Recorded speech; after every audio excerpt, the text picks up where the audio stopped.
you guys did like a shockingly, alarmingly high number of YouTube views for everything that you all did. Like we keep track of those. Yes. And like, if you go back and you look, there were a lot of Retribution segments that were getting like 10 million YouTube views. Huge. It was insane. Like, and then when they brought Ali in, they bumped up again. Like the numbers were really crazy. Visually, it was just always so crazy because you would put a thumbnail on YouTube and it'd be like 20 ski mask guys surrounding Braun Strowman as he stands there, and that would get like 40 million views or whatever.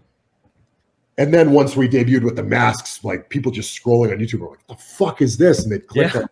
And obviously, unanimously, it was despised, right? Like everybody hated it, but it was just it was at a time where that sort of fade or that transition from like news outlets wanting to report genuine news into like, let's just say whatever the fuck we want because people will just comment endlessly under it and it'll just gain interaction.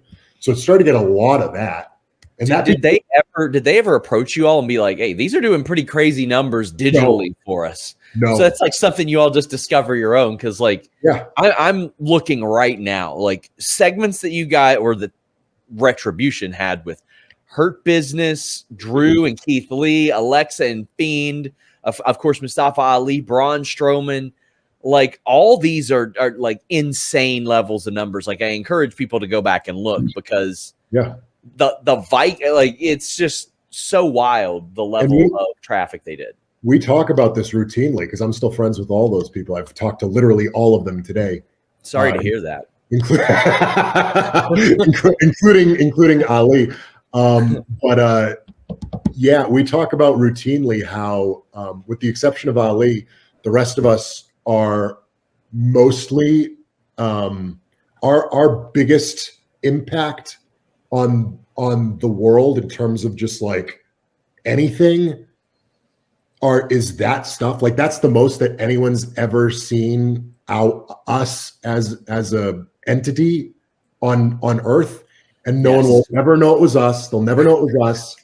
And they'll never give a shit that it was us. And it's unanimously despised. But it's just funny that like millions and millions and millions of people saw that and just like laughed at it and moved on with their lives.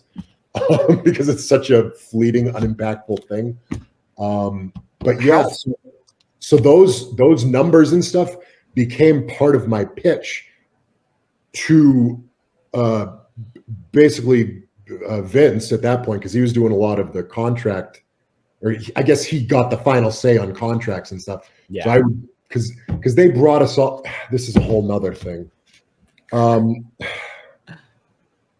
I don't want to talk too much about like money and details of what the structures were of contracts at that time. But long story short, they were trying to bring me specifically up into a contract situation that didn't make sense because there was a lack of communication between talent relation departments at that point. I think it's a lot better now. Not perfect, but it's a lot better now. But at that point, there was a real lack of internal communication. And I was trying to explain that to them, and they didn't like that. They did not like that I was doing that. And there was some, I wouldn't call them threats, but I was strongly encouraged to stop doing that. Not indirectly. Through booking decisions, through meetings that I was a part of, through other people who were being brought to television as potential replacements. None of this was told directly to me, but it was all made apparent to me that like, you need to shut your mouth and accept what we're giving you or you're out of here. Again, that wasn't said to me, but the general tone of that was very much felt on my part. I was very much pressured into signing a contract that I wasn't terribly comfortable signing. One of the rumors I had heard back then is basically they had you all sign identical contracts on the same day. I don't know how true that is. It's not something I could ever run with. It was just one of not all of us, but most of us, yes. Okay. And it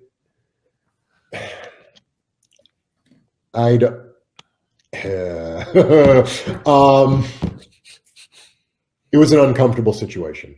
I can't speak to the legality of it because I don't know, but it felt uncomfortable. And there was booking decisions on the same day where you can go back and watch me. It's like our first or second match, and I get put in the fucking hurt lock right away, and I'm tapping out, and all of that was for a reason. So ultimately, we thought we got it resolved. The contracts are signed. It is what it is.